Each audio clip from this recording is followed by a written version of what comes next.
What up? What's happening? This is Hoppe Hour. I am your host, Ryan Hoppe. And on the phone line is former porn star, now turned comedian, Alia Janine.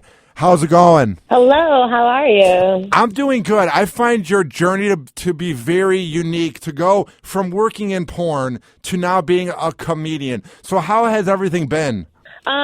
It's actually been a lot of fun. It was an easy transition, I think, because a lot of comedians are just as degenerate as a lot of porn stars. Yeah. I have like a really great support group and stuff like that. I know when I first started, a couple of people were like, why is she doing this? Maybe she's just trying to stay relevant, but they see that I'm, really working hard at it and good at it. Otherwise I wouldn't be getting booked on stuff, so that's always a good sign. It's been a lot of fun. I get to meet a lot of amazing people. I always got to travel in porn and when I was a dancer, so now I just get to travel some more, which is nice because that was always a draw to those industries, was being able to travel places. No, I'm not going to do some like shock jock interview where I ask you about this position or that position, because that's not what I do. But what I want to know is, how do you get into porn, and how does that decision come about? Well, when I got into porn, I was 30, and it was somewhat of an easy decision for me. I was dancing at the time, and I wanted some feature dancing credits, some magazine credits, and this is when nude modeling was just falling out because the internet, like nude modeling used to be a thing. And so my friend's like, oh, check out the Score Group was the first company. It was like magazines and like solo, like masturbation, and they pay you a bunch of money and you get credits and stuff. I was like, oh, okay. And so I went and did some solo stuff and like some pictures for their magazine, and they really wanted me for this movie called Mamazon. And so I thought about it for a couple weeks and like talked to my family and stuff. I was like, okay, I'm going to do it. And it was, at the time, it was only going to be that one movie or whatever I had planned was Score, and then be done with it. But I ended up like really liking it. It was a really good experience. It was a lot of fun. And so I'm like, I'm going to do this for a little while. Now, what's it like when you talk to your friends and your family and you say, I want to go into porn? Because I'm a pretty liberal guy, so I wouldn't care. But is your friends and family conservative? Did they have your back? What's that like when you explain to them, I'm going into the porn business? Well, because I was a dancer for a really long time, so they were used to me being naked, I guess. Yeah. It's not like seeing me naked, but me just being naked. So when I told them that I was going to try this, and I explained it to them or whatever, and I'm like, I realized that I'm not going to be able to like work with children probably, and I didn't really want to. So that was perfectly fine with me. I knew that I wasn't going to be able to be a cop. Like I went to school to be a cop before I was a dancer and in porn. So like these are things that I knew, but I was also 30 and I have decent deductive reasoning skills. So I was like, fuck it. And I want to get back an ex-boyfriend really bad. So it was like, it was a good decision. So you wanted to be a cop, and then you went into porn, and then you were a comedian right now. Is this a case of you weren't sure what you wanted to do with your life? Or was this a thing where like we have one life, so you just wanted to try different things? Like how does this decision-making go about? Well, I also study psychology right now. Wow, I like you, man. It's one of those things where it's like I just want to try a bunch of different things. Like when I was younger, I always wanted, to be like the female version of James Bond. So like I went to be a cop, and like I also was like a nursing assistant when I was 18 because I always thought about being a doctor. And so like I've always tried everything that I found interesting, basically. And now that I'm getting older, like I pretty much tried almost everything that I've wanted to try. I've even worked in factories before and stuff like Wow. that. So I've done a lot. Yeah, I have a very eclectic collection of past jobs. Now, when you go into porn at age 30, did you feel threatened or like you would have a hard time getting into the business? Because a lot of these girls that go into it begin at like age 20. So was there a part of you that felt threatened? No, because I have boobs. Like, they're huge, too. I was just like, I got boobs. And people like boobs. I don't know. Like, I got them. They're mine. So I don't understand the obsession with them, but they made me a lot of money. Oh, my God. so much money. Of course, I spent like almost all. But no, I wasn't. I mean, once I got into it and I realized, I was like, oh, I'm shooting MILF porn, but I don't have children. But I'm like, oh, I'm 30. It wasn't a big thing to me, like age and stuff like that. That's not an issue for me. I know a lot of people like to assume that a lot of women really worry about that, but some of us don't give a shit. Oh, sorry, can I swear? You can say whatever you want. Okay.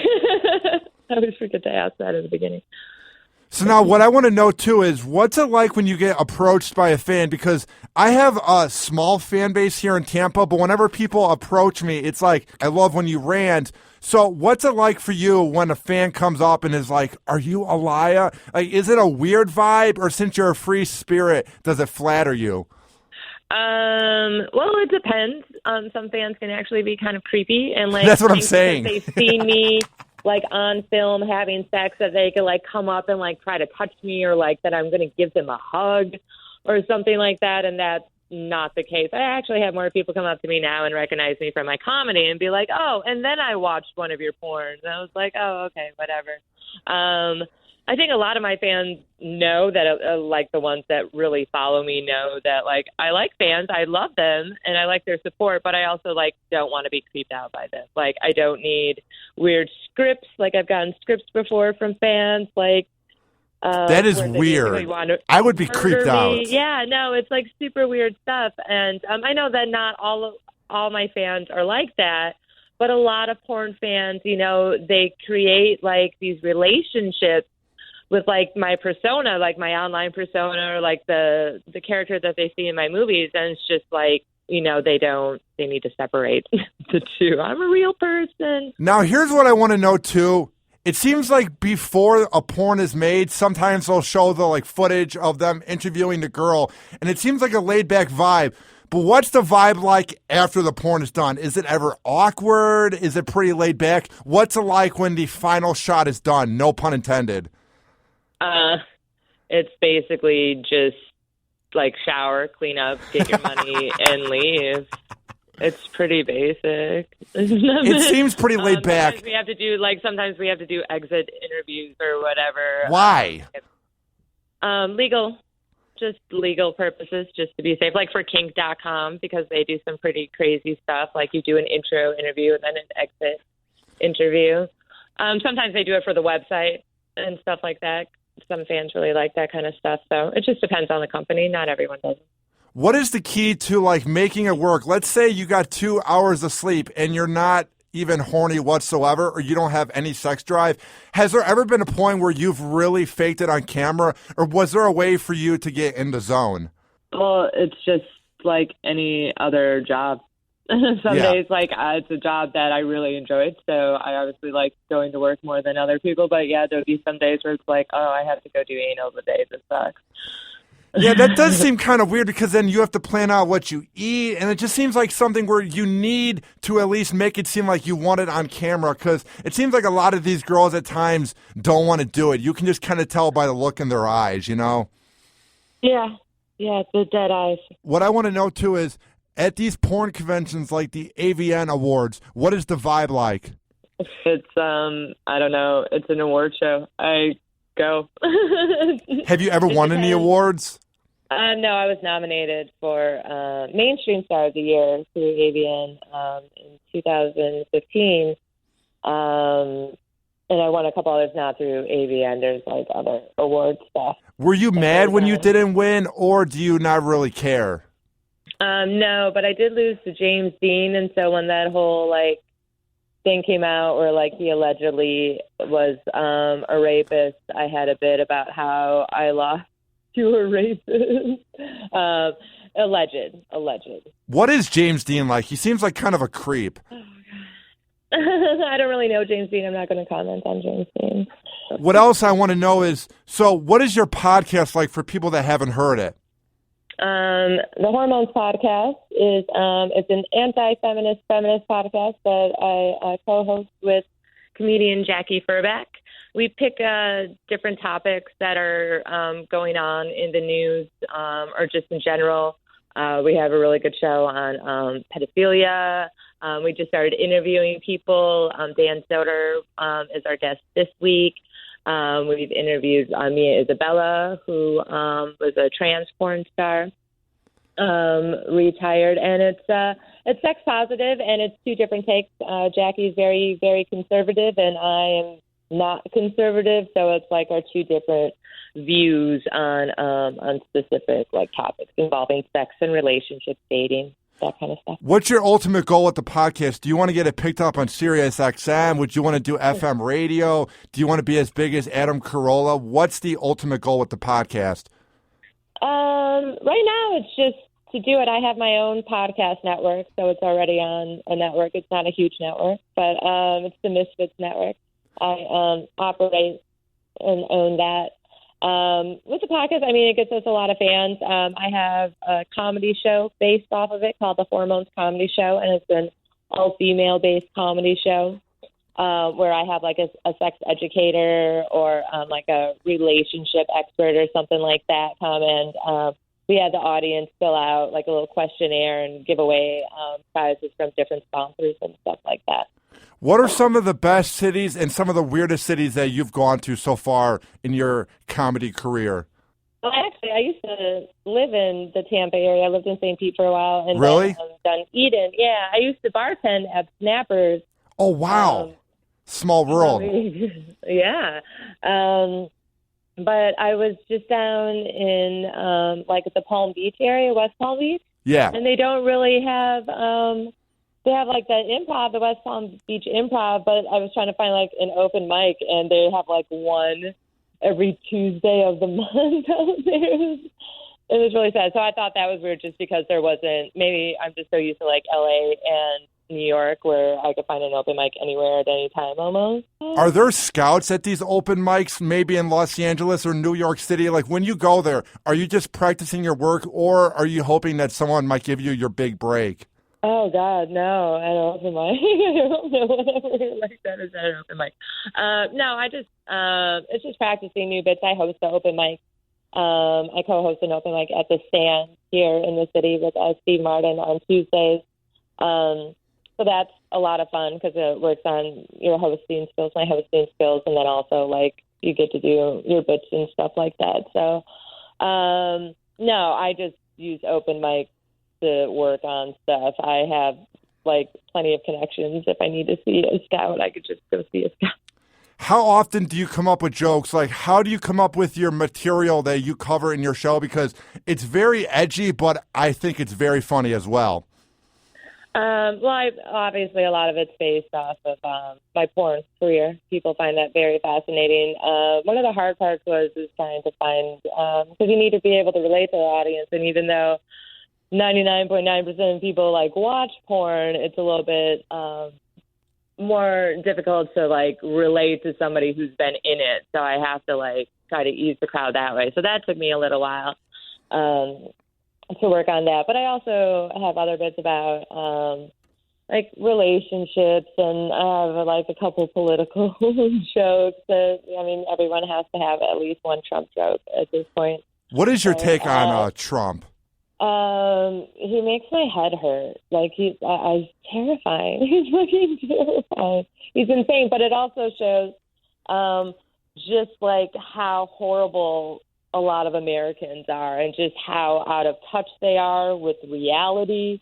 And I think it's a very pivotal time in like just our like societal evolution and like emotionally, like how this election is going to turn, like with all of these insane laws against like the LGBT community, all these crazy laws against women getting abortions. Like, it's basically like we're going backwards now. And I think that this election is going to be, either we're going to be pushed back to the Stone Age or we're going to move forward. But yeah, it's a little scary. How annoyed are you that like women's rights and gay rights and even weed are being discussed? It's like, why are we not working on the important issues? That's how I view it, you know? Oh, yeah. Well, it's because they need stuff to preoccupy us while they fuck us over, basically. I've been thinking about that, too, because they want to cover the topics that would get us mad, so then we'll end up voting. Because if they're bland and they move on from it, why would anybody vote, you know? Yeah. No, I mean, and for the fact that, like, certain, like, abortion has been legal since Roe versus Wade, and it should stay legal. It was legal for a reason. The Supreme Court said it, but all these, like, states are now putting all these things. Like, Indiana just passed this insane law where even if a woman has a miscarriage, which, by the way, we can't control, they have to give this fetus a cremation or a funeral. It's just fucking, it's insane. Isn't it weird how Absolutely. religion takes over people and it just makes you almost like warped in the head, you know?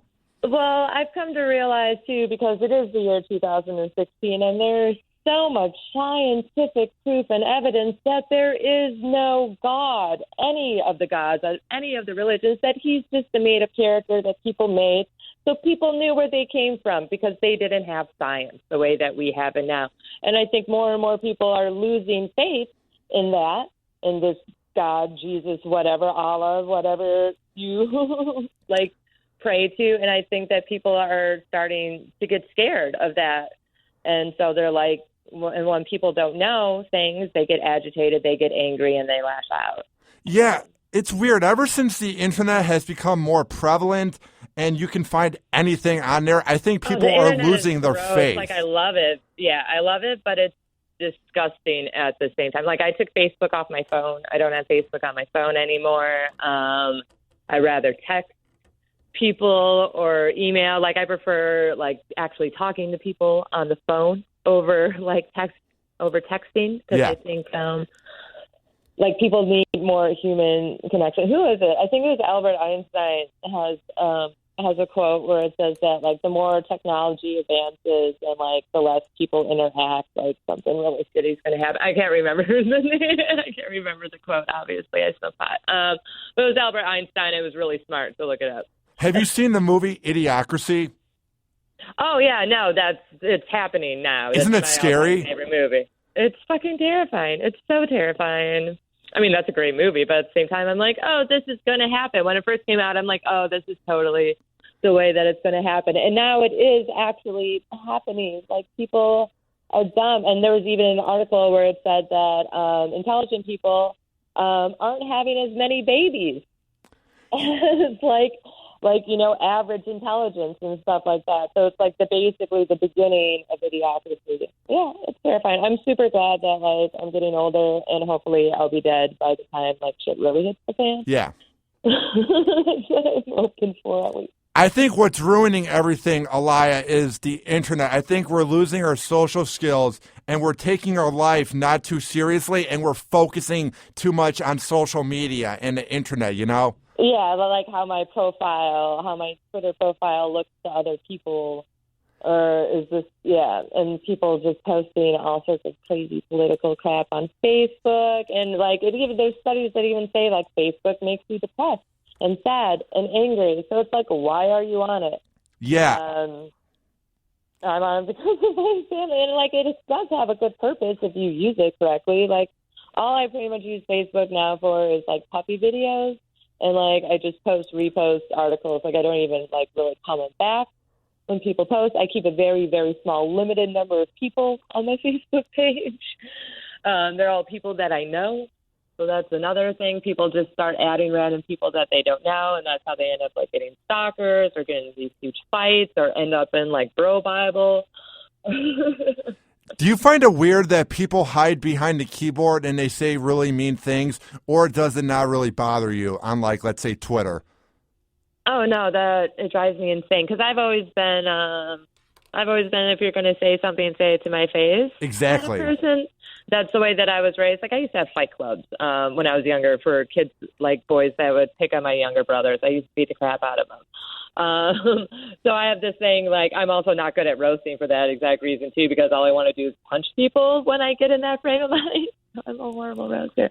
I've even, like, I've confronted people. I've had people that, like stalk me and stuff like that and come up to me, and I'm just like, okay, you're absolutely insane. So what I want to know, too, is have you ever had any creepy fans of your comedy or your old work where they won't leave you alone because you're in the public spotlight? No, not really. I have some diehard fans that are really cool. I I mean, I have like a stalker, but she's an ex-performer who's insane. But she doesn't really matter. Like, doesn't bother me as far as fans go. At least not that I know of. They must be very good doing it. I don't know. I have a lot of protection, like stuff with like online, like keeping my address private and like all my public information like private. And now, where do you want to see your comedy in 5 years? Because you're definitely growing since you're out of the biggest hub in America, New York City. So where do you want to see your comedy in 5 years? Well, I've been working on some sketches and stuff like that, comedy sketches. In 5 years, I want to be able to start like touring more regularly.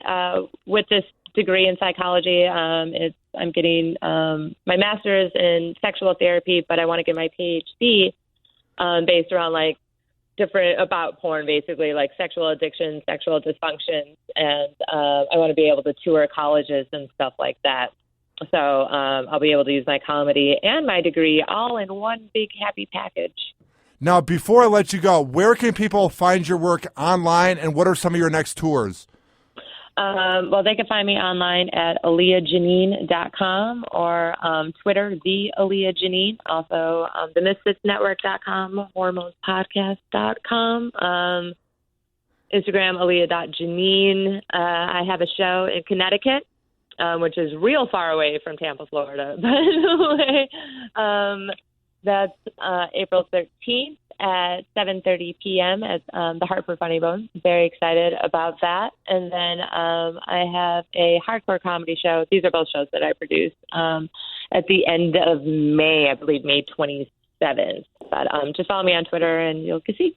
Well, keep up the good work, Alia. I like what you're doing, and I love the Hormones podcast because not a lot of people want to say it like it is in 2016. So I love how you speak the truth. Well, thank you very much. And thanks for having me on. It was fun. No problem. Keep up the good work. Thanks. All right, bye. Bye. Happy Hour. Happy Hour.